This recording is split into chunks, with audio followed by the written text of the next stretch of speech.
with Ahsoka out, we now have 5 live-action Star Wars shows. And I wanted to take the time to rank all 5 of them from my least favorite all the way to my favorites. So, with that being said, let's get into the video.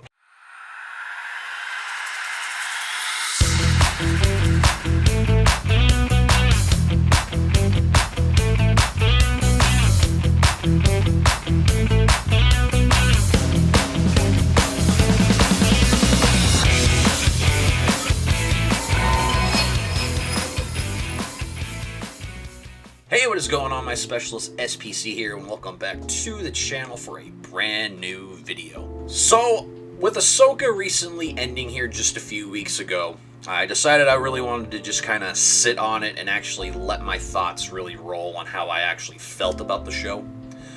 And obviously, of course, this is a video I've been wanting to do for a while anyway, because for the most part, I have enjoyed at least elements of specific shows and enjoyed a lot of things about other shows. But I kind of wanted to just come out and give my thoughts on what I feel about each and every single one of these live-action Star Wars shows.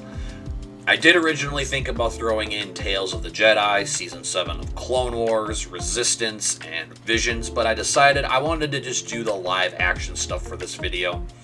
And I will save those for a future, possible different video that I might do, so. But we do have 5 live-action shows that we need to talk about. So, with that being said, let's get into the ranking. So, easily in last place for me is going to be the Book of Boba Fett. Now, the way that they represented Boba in Season 2 of The Mandalorian, I will be honest, is my favorite version overall of Boba Fett. I am somebody, and I still stand by my opinion on this, is I do think that Boba Fett is one of, if honestly not the most overrated Star Wars character around, because to me, I don't really get the hype for the character, because in the bits that we get to see of him in the original trilogy, I personally don't feel that he is up there with like an A and S tier Star Wars character. Again, that's just me, that's just how I take the character. And as I just said, my favorite version is from The Mandalorian Season 2, because from what I always heard about Boba Fett, with how mean and vicious and how calculating and everything that he is, that to me from Season 2 is Boba Fett. That is my preferred version of Boba. Now when we get to his actual own show, The Book of Boba Fett, the best way I can describe him is he is kind of that weird, quote-unquote fun kind of an uncle character. To me, he is so far removed from what we have seen, not only just from the original trilogy, but also from that previous season of Mando. To me, this isn't the cold, calculated, badass version of Boba Fett. This Boba is cracking jokes, he's letting people go, he's not doing all the things that we would expect from Boba Fett. And in all honesty, he's not even the centerpiece of his own show.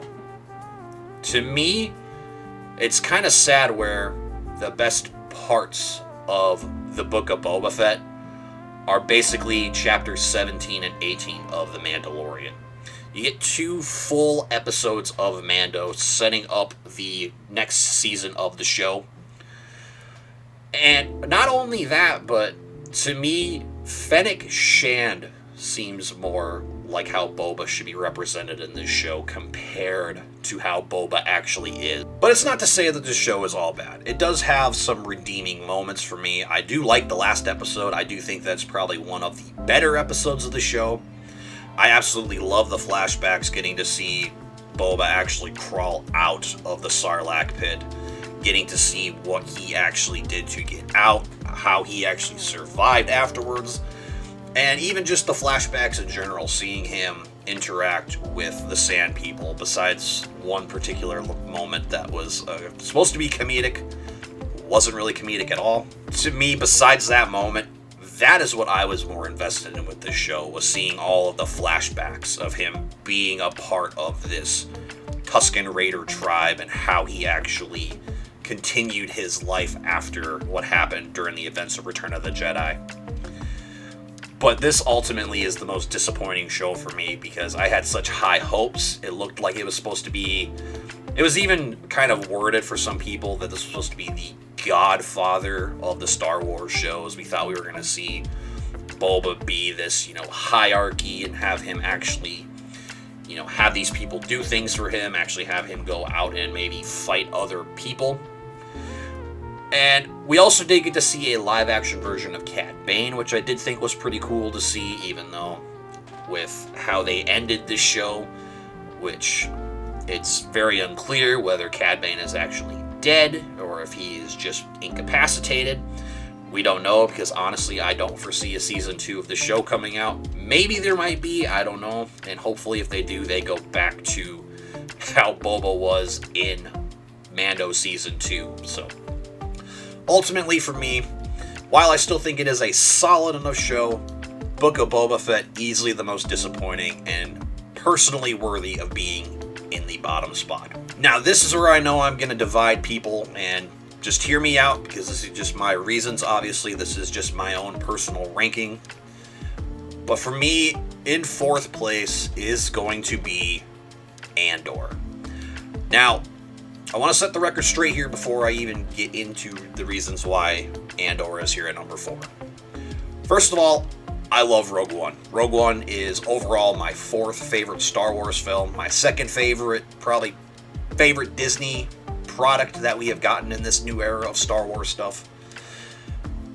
But I just personally was not a fan of the character of Cassian Andor. So when I heard that there was going to be a show centered around him, I had no interest in this show at all. Like, this is probably the least excited I was for anything Star Wars related since Disney purchased Star Wars. Now again, I have to say, there are some redeeming qualities that actually make this show better than the Book of Boba Fett. I can say story-wise definitely is better. And I also love the production. I mean, this looks like a full-on movie production. I can also say that, like, the world building they do in this, I do think is very well done.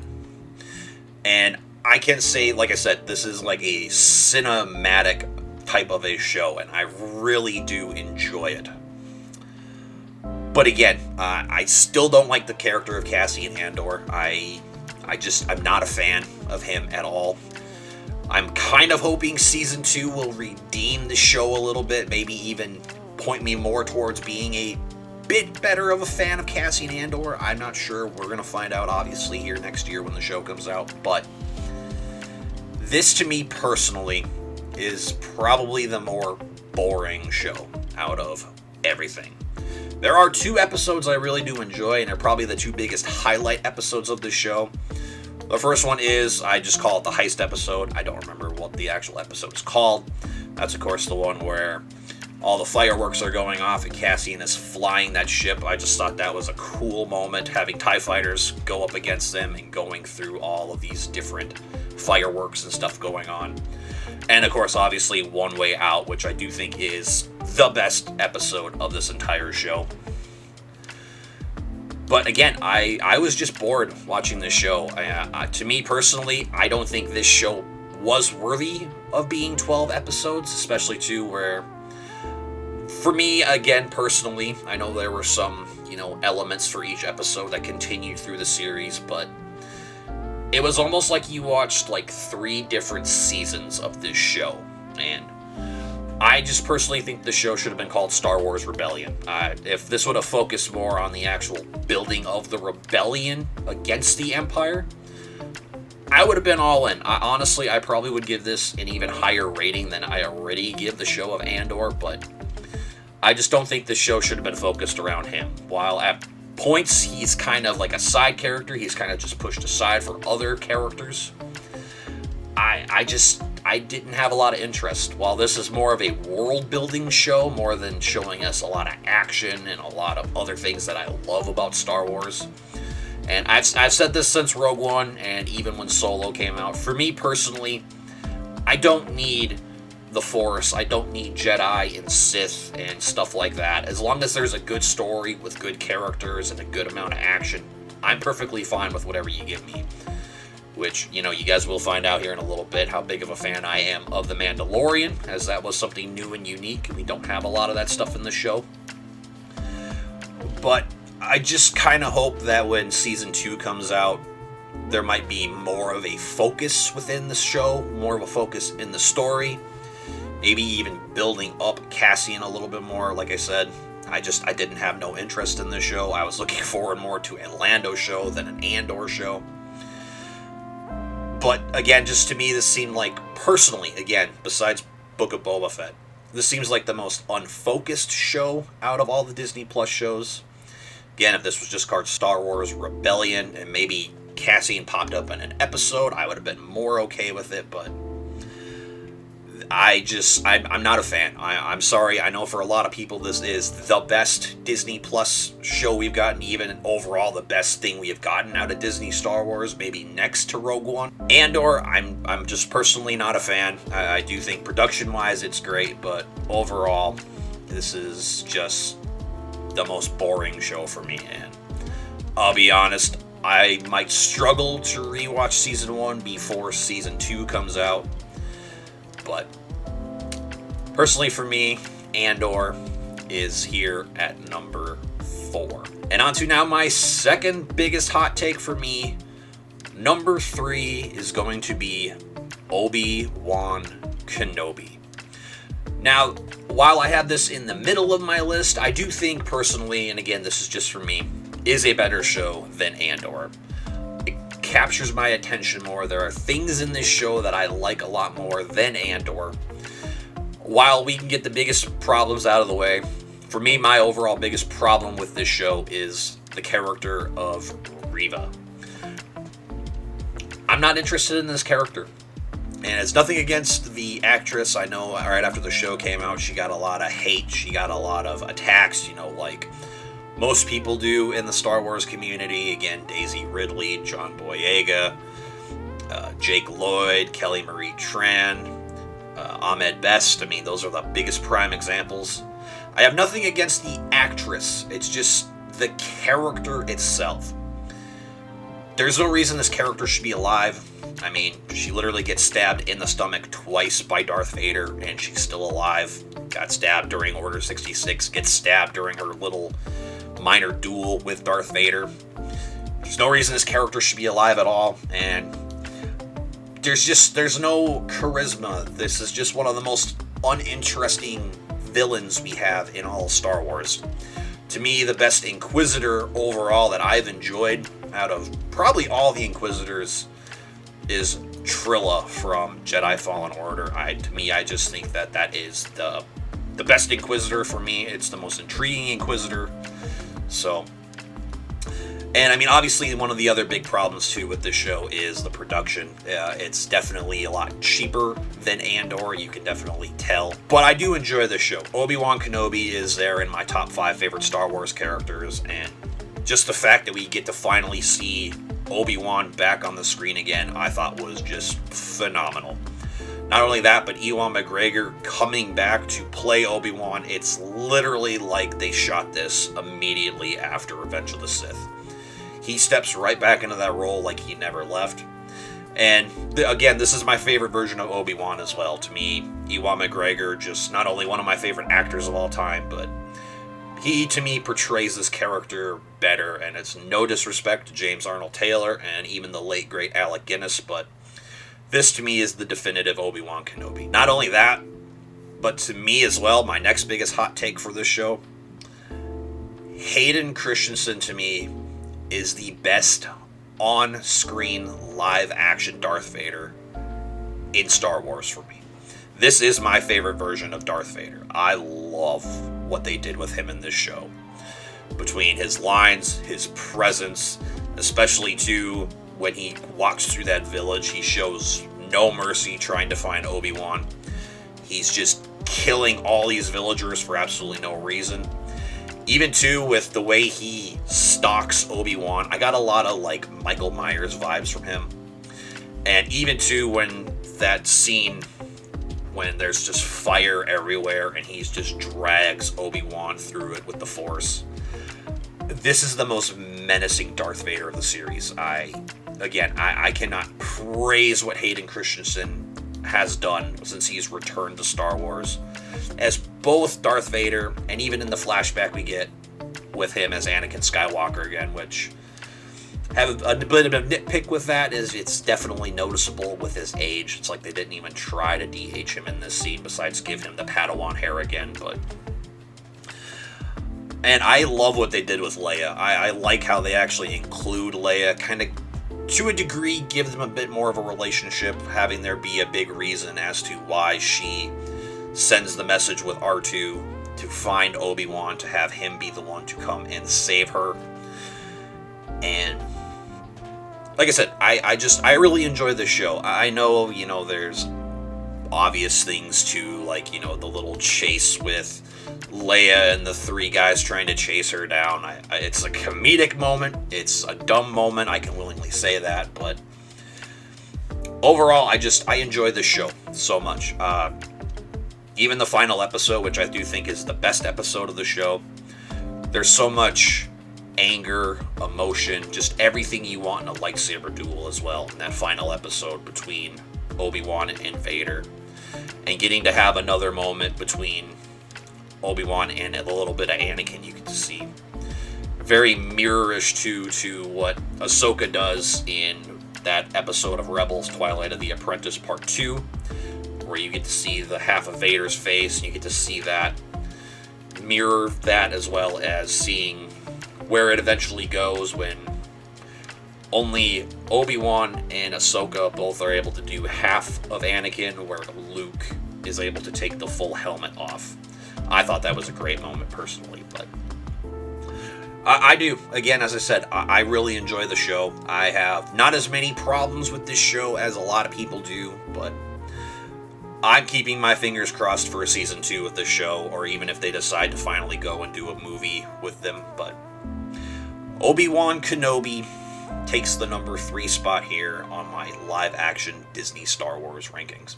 Alright guys, we are here at the top 2, and I'm going to be honest, it took a lot of thinking to decide where I wanted to place these shows. We of course obviously have The Mandalorian, and of course we have the latest show, Ahsoka. And after a lot of careful consideration, after a lot of thinking, after a lot of processing of both shows, I did land on my number 2 being The Mandalorian.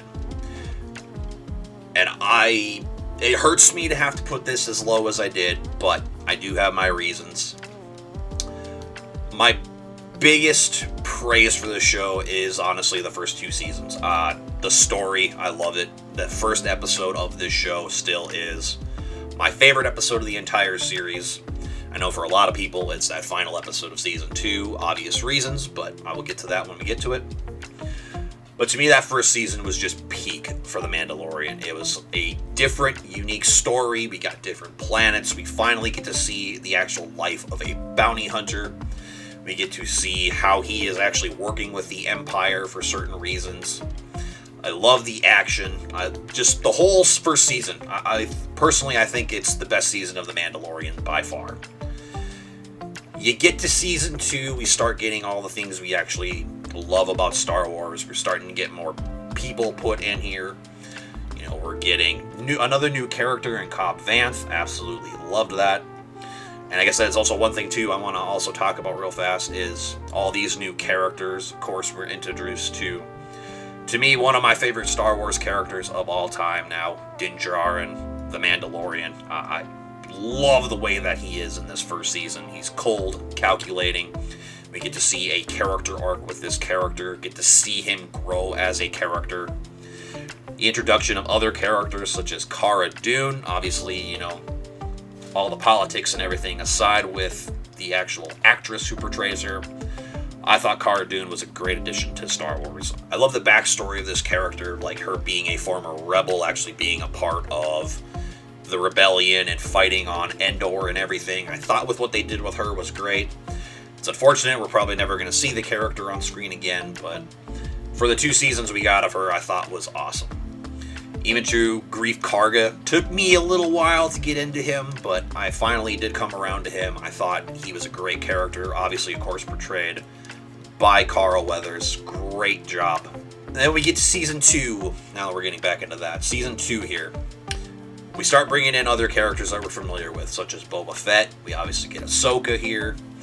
And, again, I love what they did with Boba in this season. Again, best Boba of all Star Wars for me personally. They definitely ramped things up with the action and everything. And to me, just the last half of the show is peak Star Wars again. I mean, obviously, too, you can't talk about Season 2 of The Mandalorian without, of course, talking about the return, for a lot of people, of the true Luke Skywalker.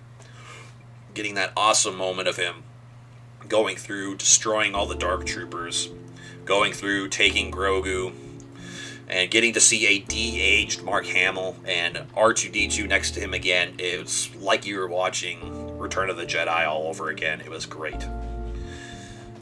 But where the show falls for me from not being in my first place anymore, unfortunately, is Season 3. Because while they took a lot of swings in Season 3, I unfortunately feel there were a lot more misses for this season. Because I look at Season 3 as them trying to make up for Rangers of the New Republic being canceled, because I felt like there was a lot more of things they were going to do with that show were inserted into here to make up for it. Also for them to go back to Mandalore, to continue the Mandalorian ways and everything. But the worst of this season is, unfortunately, in one particular episode, and also there are other elements of the show that I didn't really care for that season, but unfortunately the Guns for Hire episode, the one with Jack Black and Lizzo, unfortunately that is the weakest episode by far of Season 3. Honestly, I'm going back and forth between that and the Frog Lady episode. I know for some people they like it. I'm bouncing back and forth of which one I like least. But also, too, you bring back who essentially is the main villain of The Mandalorian. You bring back Moff Gideon. And you find out he's been trying to clone himself. He's injecting himself with Grogu's blood, so he's filled with the Force. You also find out that the Empire has been on Mandalore the whole time, which I did think was cool. But then in the final battle, you just kill off Moff Gideon, which I'm still convinced that was a clone. Everybody has their theories about that. Obviously, I'm sure we will find out in Season 4 of The Mandalorian when that comes out, if they're going to answer those questions. But if that truly was the end of the character of Moff Gideon, I don't think that was the way to do it. That's just me personally. I'm sure a lot of people will agree with me. But for me, there were just too many misses for Season 3, and unfortunately that is what drops The Mandalorian down. If this was on par with the first two seasons for me, I don't think there would be any competition. The Mandalorian would be my favorite Disney Plus show.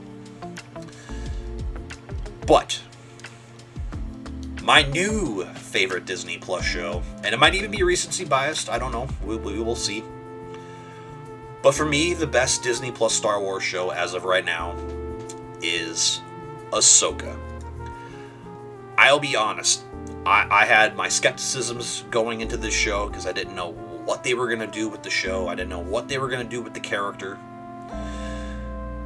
But with what Dave Filoni did with his first live-action show, he knocked it out of the park for me.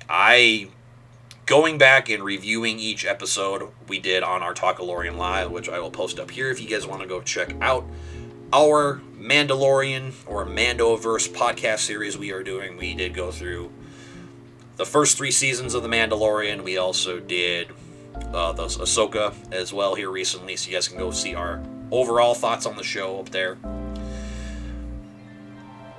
Just story-wise, this was great. I was so impressed with what they did. Honestly, if I'm going to be honest, I don't think I gave any episode of this show under 8 stars.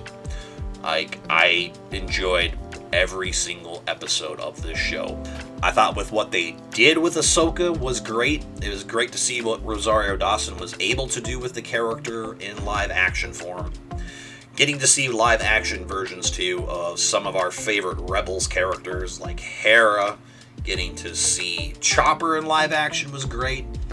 Of course, obviously Sabine, Ahsoka, and later on in the series getting to finally see both Ezra and Grand Admiral Thrawn in live action. It's literally like these characters were pulled right from the show. It was just spot on with how they did it. Even introducing us to other new characters like Baylan Skull and Shin Hati. Baylan Skull, for me, I gotta say, easily one of the top 5 best characters that Disney personally has produced for us.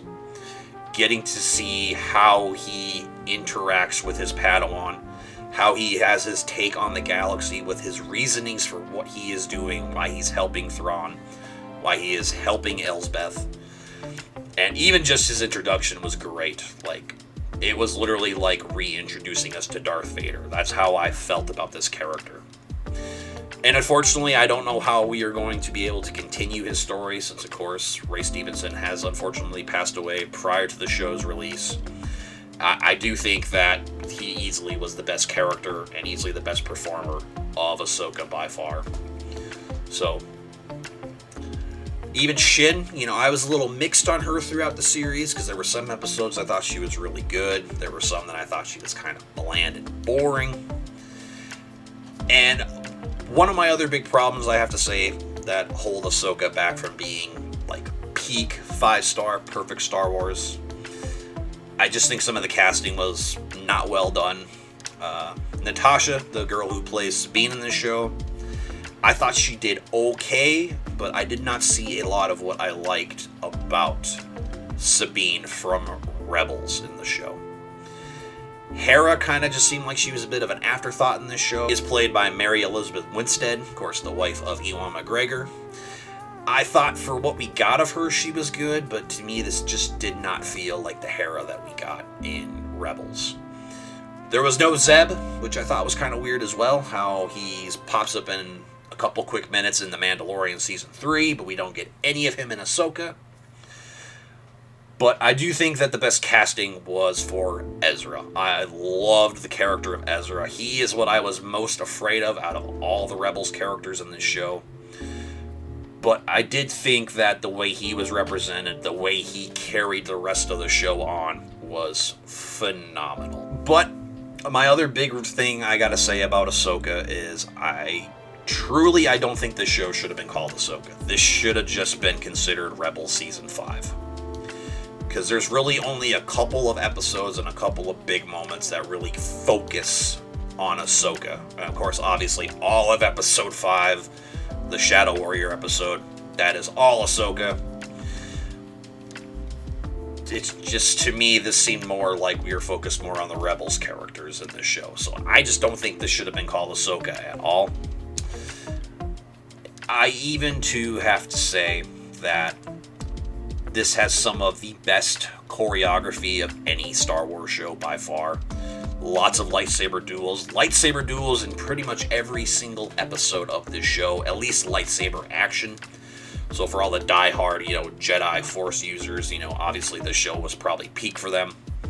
Again, as I said earlier, I don't need the Force and Jedi and Sith and lightsabers to have a good Star Wars show. Again, why I love The Mandalorian so much, why I like Rogue One so much.